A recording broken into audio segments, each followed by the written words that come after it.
Welcome to Express Info. Do you want to have these exclusive Puma Rise Nitro basketball shoes? Because once we reach 200k subscribers, we will be having this giveaway. Just comment to win. Shoes are promoted by Kai Sotto himself. Just like this video, and most importantly, comment anything positive about Kai Sotto. It's easy. Commenting is the key to win. Share your positive comments about Kai Sotto. Do it now na. Win the prize. Stay tuned for more updates. Kung noon everybody wants to be like Mike, Kobe, and James, ay lumipas ang ilang taon, ang gusto naman ng lahat ay titiran ng 3 points mimicking Stephen Curry. At ngayon naman, lahat ng mga big men ay gustong kopyahin ang laro ni Nikola Jokic, who many considered as the best player in the world today. Kung ang ibang players ay kukopyahin ang style of play ni Nikola Jokic, si Kai Sotto naman ay kuhang-kuha na niya ang galawang Nikola Jokic.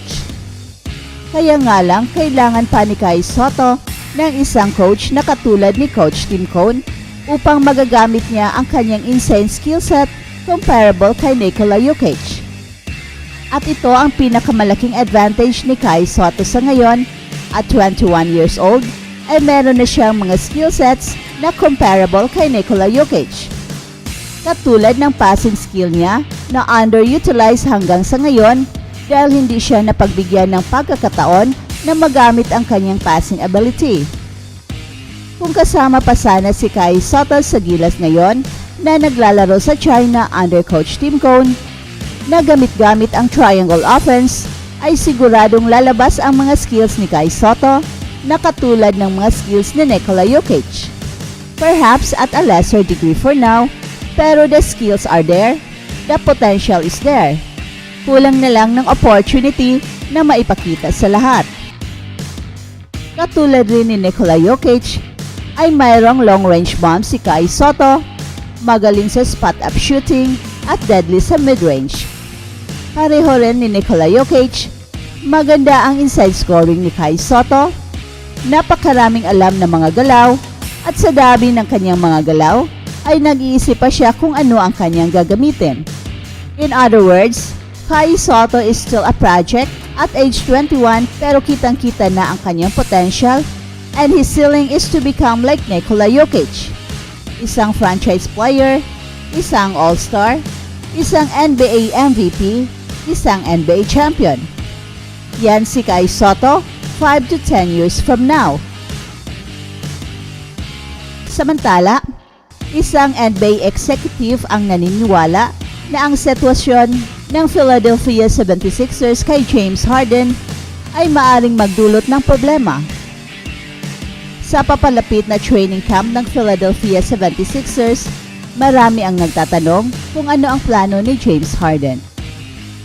Matapos na hindi magtagumpay ang kanyang unang hiling na ma-trade, ilang beses nang naglabas ng pampublikong pahayag si James Harden upang magbigay ng pressure sa 76ers, gayunpaman hindi pa rin nagpatinag ang koponan.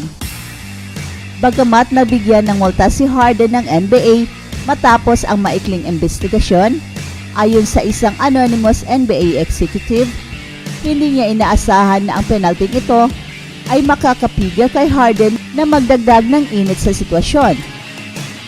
At sa puntong ito ng kanyang karera, 2 beses nang nagtagumpay si James Harden na mapaalis sa 2 magkaibang organization. Habang siya ay naglaro para sa Houston Rockets at Brooklyn Nets, malamig na ang kanyang relasyon nito at hindi nagtagal ay nahanap ang paraan para mapalitan siya pagkatapos niyang ipahayag na nais niyang mag-iba ng kapaligiran. Noong 2020 to 21, nag-hold out si Harden mula sa Rockets ng ilang araw bago bumalik sa koponan at naglaro ng 8 laro sa regular season at sa huli itinigil siya ng Rockets at initrade siya sa Brooklyn Nets. According to ESPN's Team Bump Temps, the anonymous executive predicts that the situation will get angry enough to where James Harden gets himself out of Philadelphia. At sa kanyang ikalawang season sa Nets, 44 games lang ang tinagal ni Harden. Bagamat naapektuhan ang kanyang laro sa hamstring injury, maraming mga spekulasyon na parang kulang sa motivation si James Harden na naglaro para sa Nets. Marami ang nagduda sa kanyang pagsisikap nung kanyang mga huling laro bilang membro ng Nets. At may isang executive na naniniwala na muling mangyayari ang kasaysayan ni Harden sa Philadelphia. Ang huling dalawang pampublikong mensahe ni Harden ay nagpahiwatig na ito ay maaring mangyari sa lalong madaling panahon. Hindi lamang sinabi ni Harden na hindi siya maglalaro para sa isang koponan na may Daryl Morey, sinabi rin niya na mukhang malabo nang maitama ang sitwasyon. Sa madaling salita, mukhang malinaw na inilahad ni Harden ang mga malalantad na hint na hindi siya ganap na magiging motivated na maglaro muli para sa Sixers sa ikatlong sunod-sunod na season. Sa kasalukuyan, marami ang nagtataka kung ano nga ba ang iniisip ni James Harden para sa kanyang kinabukasan sa NBA, particular na sa kanyang pananatili sa Philadelphia 76ers. Matapos na hindi magtagumpay ang kanyang unang kahilingan para sa trade, marami ang nag-aabang kung ano ang susunod sa kanyang hakbang.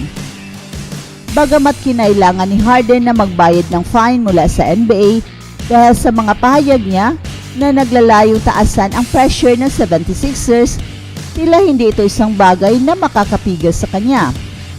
Sa kasalukuyan, may mga palatandaan na tila uulitin ni Harden ang kasaysayang ito sa Philadelphia 76ers. Isang beses nang ipinaabot ni Harden ang kanyang di kaaya-ayang komento tungkol sa kupunan at sa mga opisyal nito. Sa madaling sabi, marami ang naniniwala na hindi ganap na motivated si Harden na magpatuloy sa Sixers para sa ikatlong sunod-sunod na season.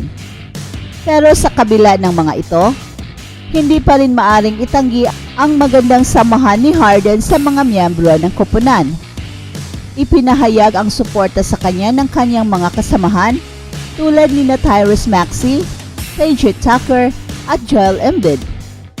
At bukod dito, may mga ulat din na nagpapakita na ang salooban ni Harden ay tanging para sa pamunuan ng 76ers. That's it for now, guys. Pero bago kami magtatapos, ay huwag kalimutan na huwag magpahuli sa mga pinakabago mga kwento at balita ng kasiyahan at tagumpay. Bahala na ang mga marites dyan. Basta kami ay handang maghatid ng tunay na inspirasyon sa mundo ng sports.